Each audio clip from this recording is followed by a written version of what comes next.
Hey guys, so we've got some interesting news. Two new additions to our collection.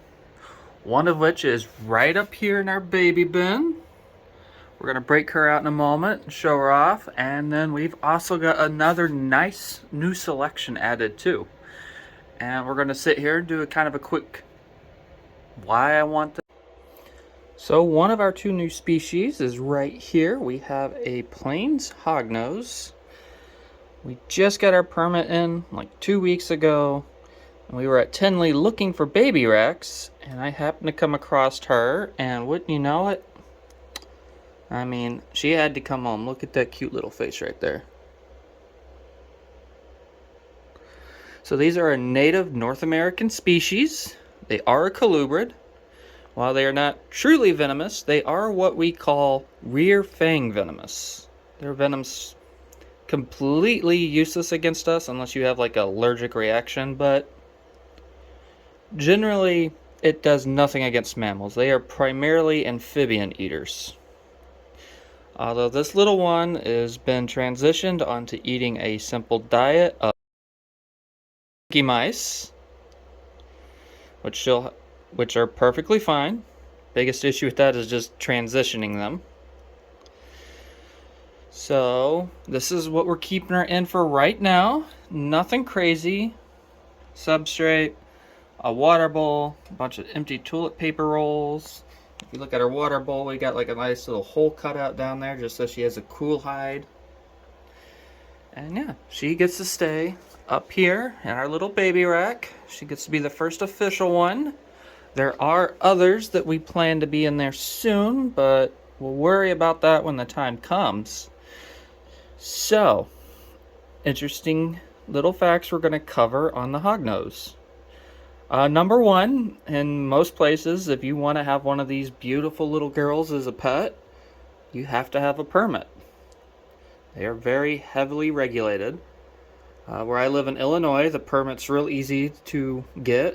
You can apply for it online as a hobbyist. It costs you nothing. And yeah, then you can get one of these little cuties. But the real question is, are they right for you? And that's what we're going to discuss. So, like I said just a little while ago, they are a colubrid, so temp-wise, they do have quite a bit of flexible room.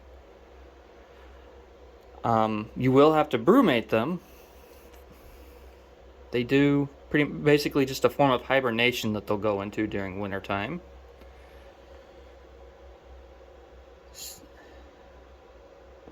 We'll see if she wants to go back in her little hole here.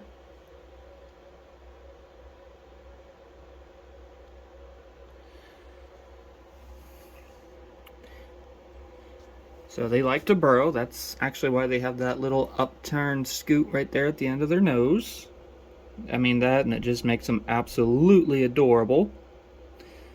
But they will burrow, and yes, they eat primarily amphibians, but there is a way you can transition them into a rodent diet with no issues. Minus, some of them are pretty heavy on the scent thing. You really gotta scent their food really well so they'll eat. She is my first hognose.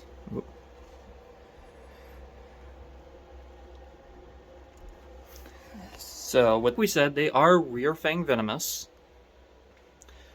And unless you have an allergic reaction, it shouldn't be anything to worry about. Half the time they strike, it's just a bluff strike. They're not even going to open their mouth. They're basically just like headbutting you. Why they make good pets? Well, again, they have a pretty good temperature range. Hers fluctuates. I have it on the high side around 90, and on the cool side we're high 70s roughly for her. And then diet-wise, yeah, she's just eating pinky mice right now, so no major issue with that. Setup-wise, I mean, you saw that just as I go, pretty simple. Some aspen, some bunch of clutter, hides for her to hide into, a water bowl. We're using belly heat. Females are going to get 2.5-ish, 3. And you'll normally find males closer to 1.5 feet. So they're pretty small species. They don't get big. Defensive wise, as long as you work with them like you would with most other species, they're not horrible. They will do tail rattles, basically just trying to imitate something big and bad. They blow their face out, get all flat, you know, ooh, I'm big and scary. And when all that fails, yes, they will roll over, flop their tongue out of their mouth, and play dead. No, we're not going to show you that because that's usually a sign that your animal is very stressed, and the last thing we want to do is stress our animals out. We want them to have a nice, stress-free life.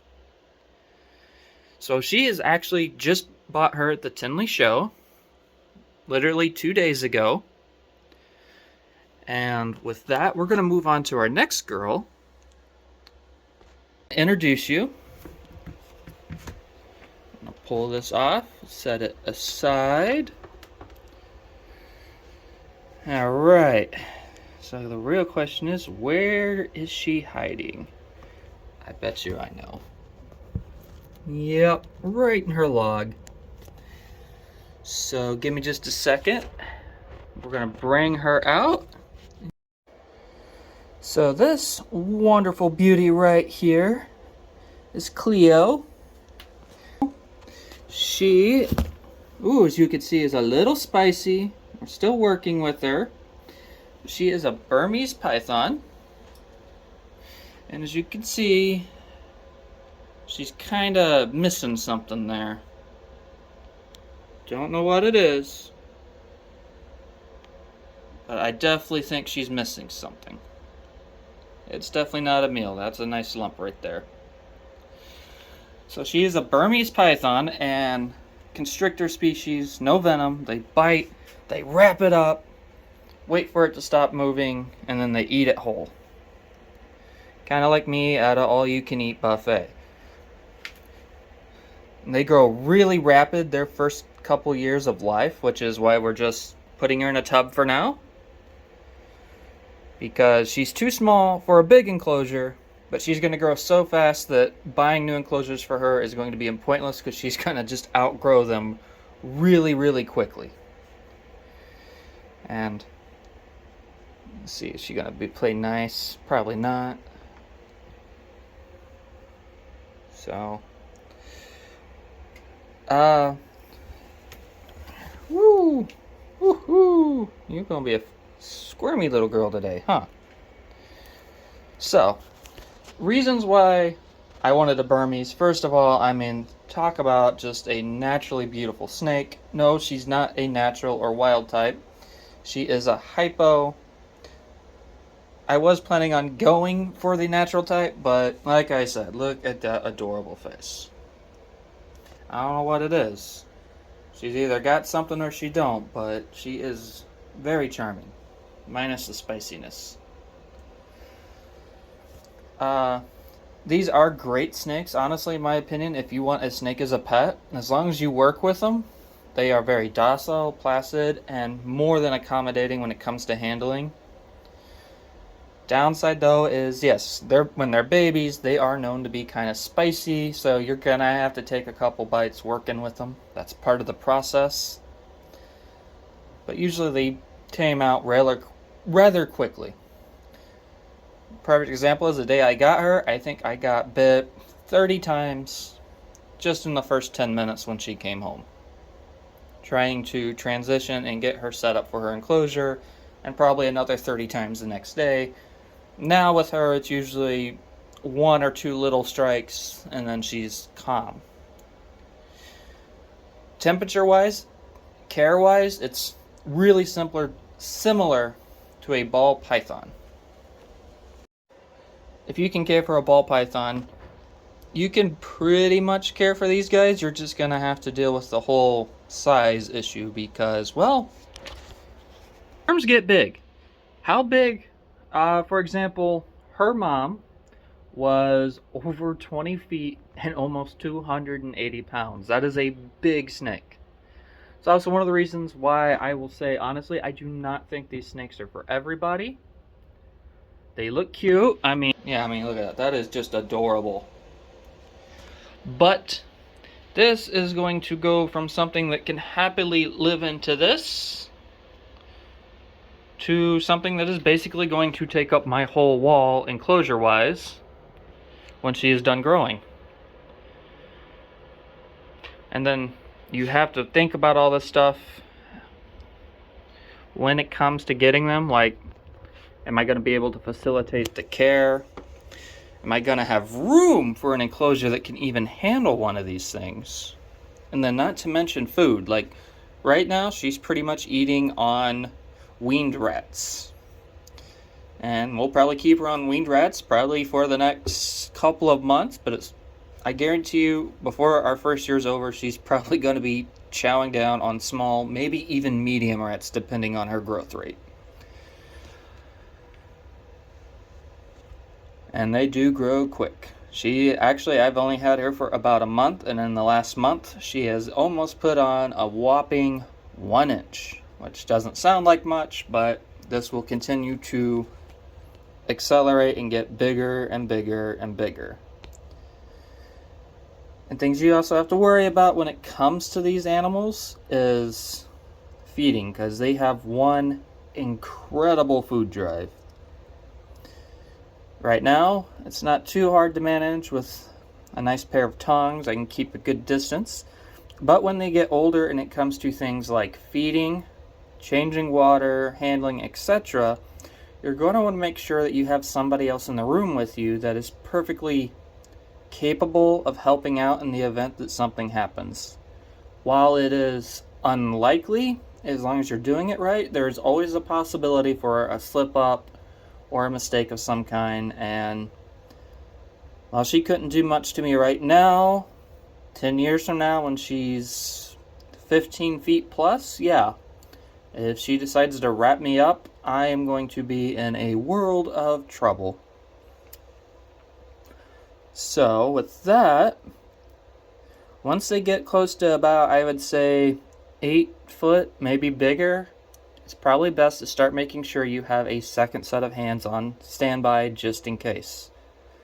Somebody that's comfortable, somebody that you could sit there and review like a plan with them in the event something happens. Like we have our boa constrictor. She's about 8.5 feet. Granted, she's never done anything or given us reason to suspect that she will.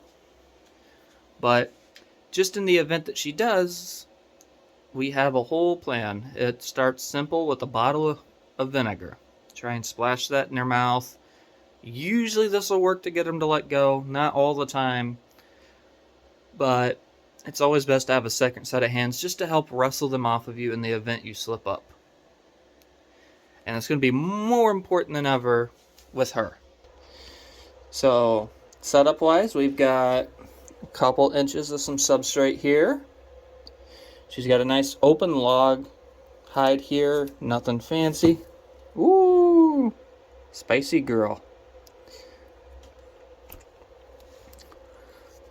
Got a nice water bowl. We don't keep it filled up all the way. It stays about a good 1.5 inches, 2 inches filled. A little bit of fake decor spread out. I'm not going to worry about doing real plants with her because, well, they won't make it. And then this is a nice humid hide just to help give her extra humidity. We just keep a bunch of stagnant moss stuffed in there, keep it moist, just so she has that option if she needs it. And yeah, I mean, they are great pets. Like I said, she's spicy right now. Most babies are, but as you work with them, they're going to calm down and be gentle. Really placid animals, great to have around. But I do stress that you need to really make sure that this is a snake you think you're truly comfortable handling, just because they don't stay little for long. But with that, we're going to call it a day. I wish she'd wink, but you know. That's just kind of a quick update on 2 of our newest additions. Soon we will go through and do an actual style care sheet for them, how we're truly, all the details. But for now, this is it, just kind of like a little, hey, see what we're getting. And then, yeah, like I said, We got baby bins. We are expecting something soon. And if you want to know what it is, stay tuned in. And we should know for sure in a couple of months where we're at. So, peace.